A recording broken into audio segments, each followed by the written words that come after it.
Conmigo aquí en el estudio, Samuel Montañez, analista, y ahora vamos a platicar de un tema controvertido. Ahora lo estaba platicando justamente a propósito pues, de lo que se ha dicho y empieza a decir la administración que va a comenzar con respecto al modelo neoliberal. Pues, ¿quién sabe qué es eso? Yo la verdad no lo tengo necesariamente claro.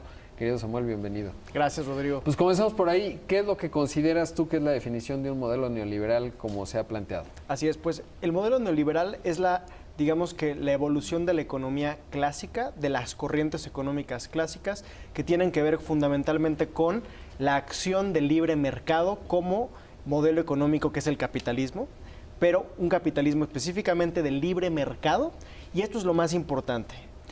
Como ya lo decíamos fuera del aire, en la mayoría de las economías ya en general es capitalismo. O sea, realmente es una economía donde la empresa es la célula económica que lleva adelante al crecimiento de los países. Eso es realmente el capitalismo. Ahora, ¿de qué depende si nos metemos en temas como de izquierda y derecha, que es la asociación lógica que tenemos, si es el modelo neoliberal como de derecha o más de izquierda, que nosotros típicamente lo llamamos más neo-keynesiano, que realmente quiere decir que viene de la corriente de Keynes, que es que el gobierno tiene una intervención mucho más profunda en las injerencias económicas, donde el límite sería el comunismo. Pero bajo esa óptica, por ejemplo, ¿tú dirías que Donald Trump es de izquierda o de derecha? Es que desde una óptica económica. Se vuelve... O sea, es que sabes que creo que ya se ha vuelto un tema, pues más bien como... Porque ya habían sustituido incluso el término neoliberal, ¿no? Que siempre todo lo terrible estaba ubicado en los neoliberales y ha fracasado el neoliberalismo. Y pues empezaron a decir tecnócratas, nada más que otra vez ya regresó neoliberal. Pero si vas y le preguntas a la gente que utiliza el término ¿qué es neoliberal? Pues no saben exactamente, ¿no? Podrías decir que a partir de Miguel de la Madrid, México entra al GATT y a partir de ahí empieza a entrar una lógica más de libre comercio, luego firmamos el Tratado de Libre Comercio. Carlos Salinas de Gortari privatiza muchas empresas y eso puedes decir que es el neoliberalismo, es decir, empresas que antes eran estatales, las haces privadas, ¿no? Y podrías pensar que eso es neoliberalismo, pero muy en los 90s. Y ahora, en estos tiempos del siglo XXI, pues no estoy tan claro, porque pienso en Donald Trump, por ejemplo, que hace un rato tuiteaba que Mari Barra no le hizo caso y que le iba a quitar los subsidios para el desarrollo de vehículos eléctricos. Y yo ya no sé si por ejemplo, Donald Trump, que es del Partido Republicano, que teóricamente era de derecha, que el Partido Republicano apuesta por un Estado pequeño, poco interventor, en donde pues los negocios laissez-faire, digamos, tienen libertad, y ya no estoy seguro, ¿no? Sí, es decir, me parece políticamente que el mundo, no es... o pienso en Xi Jinping, ¿no? Por ejemplo, tienes a Jack Ma, el fundador de Alibaba, la segunda mayor empresa de comercio electrónico en el mundo, y ahora descubrimos ayer apenas que pues, pertenece al Partido Comunista, ¿no? Entonces, es como el mayor capitalista de China, el hombre más rico de China que ha acumulado una enorme riqueza, es comunista, ¿no? Es extraño. O sea, es una discusión interesante. Sí, precisamente creo que debemos separar, y eso es algo que luego no hacemos, es separar el matiz que es estrictamente político y el otro que es económico. Ahora, es muy complicado, evidentemente, porque los políticos, que a su vez son los que gobiernan los modelos económicos o hacen la política económica, tienen intereses conjuntos, políticos y económicos. Entonces ahí es donde se mezclan. Pero como decíamos, Donald Trump en Estados Unidos, Donald Trump, esas políticas, aunque él en principio es de ultraderecha, esas políticas de intervención del Estado, de forma muy ingerente en la economía, sí son de una política neo-keynesiana. Pero al mismo tiempo, si ves, por ejemplo, la reforma fiscal de Trump, en donde redujo los impuestos y ha desregulado muchísimo, pues pensarías que es de derecha, ¿no?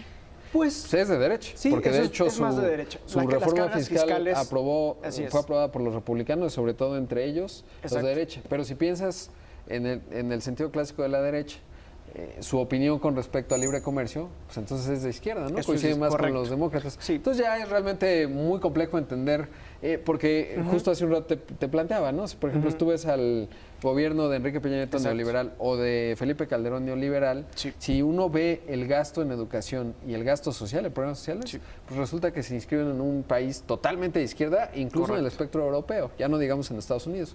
Entonces, complicado, digamos. Yo creo que en estos tiempos es una mezcla. Más bien hay pragmatismo económico, y ahí sí, como dice mi buen compañero y amigo David Páramo, pues más bien la economía se divide entre lo que funciona y lo que no funciona, ¿no? Exactamente. Y hablando de lo que no funciona, justamente, algo muy importante de tener en cuenta es que se ve como que, y lo que hemos estado escuchando es que desde hace 36 años, empezando con Miguel de la Madrid a la fecha, el neoliberalismo ha fracasado como modelo económico, ¿no? Y antes, pues, antes era así como que todo se corta la historia y antes, pues, quién sabe qué había, pero y antes justamente en México éramos el país por excelencia de modelo mixto, de economía mixta, que era una fusión entre, pues, le hace el comunismo con el neoliberalismo, era como que el punto intermedio, ¿no? Sí. Era una economía mixta. Pues había, o sea, como que está el modelo del desarrollo estabilizador, ¿no? Pero había habido la devaluación de José López Portillo en el 82, la de Luis Echeverría López Portillo en el 76. Correcto. Quizás hasta Díaz Ordaz había habido cierto modelo económico. Pero más que comunismo, pues pensaría que era como una especie de social, como el estado de bienestar que se construyó después de la Segunda Guerra Mundial en Europa. Sí. Pues más o menos eso es a lo que habían hecho muchos países, Sí, como una México. socialdemocracia, ¿no? Suerte, pero no había democracia. Porque Realmente no, una votábamos por el presidente. socialdemocracia, ¿no? Y lo mismo ocurrió en Brasil o el peronismo en Argentina. Pues nos hablan de un estado grandote, ¿no? Sí. Que construía bienestar social, pero que luego pues hizo agua, digamos, porque no se pudo sostener desde un punto de vista financiero. Pero ingería mucho en la economía, ¿no? Sí, claro. Tenía participación en un montón de industrias con empresas estatales y esto en México y en todos los países de América Latina que fuimos los que ejemplificamos ese modelo no nos fue bien. Ahora, ¿consideras que, porque es una gran discusión y a mí me ha llevado a reflexionar, bajo el modelo de libre comercio, uno pensaba que se iba a dar algo que se conoce como el trickle-down economics o el efecto cascada, ¿no? Es decir, si empieza a haber un crecimiento económico importante, el efecto cascada va a generar que los sectores que habían quedado más atrasados, geográficamente los podemos ubicar, por ejemplo, en el sureste del país, iban a empezar a salir. Yo creo que ocurrió, por ejemplo, ahora que platicaba de las exportaciones en el sector manufacturero,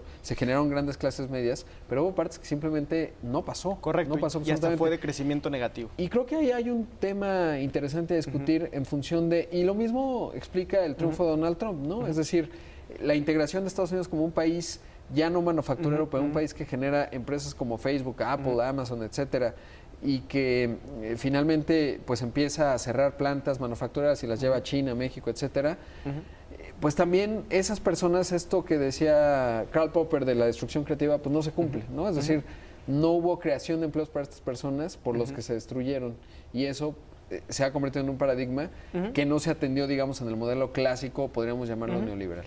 Claro, y pues, precisamente el tema es que, por ejemplo, en México, digamos que la mitad del país para arriba hubo crecimientos entre el 4, 5 o hasta 6%, como Corea del Sur, que es la moda del crecimiento económico. En los estados del norte podemos encontrar municipios con crecimientos del 6%, y en cambio en el sur tuvimos no solo no crecimiento, sino que en algunas regiones decrecimiento, se destruyó riqueza. No, bueno, en Campeche, te cuento, en 2014, el otro día veía la gráfica, había una recesión permanente. No han crecido, o sea, ha decrecido la economía trimestre a trimestre, pero está el caso de Baja California Sur que creció, ahora por ahí del 17% en el tercer trimestre. Es una locura.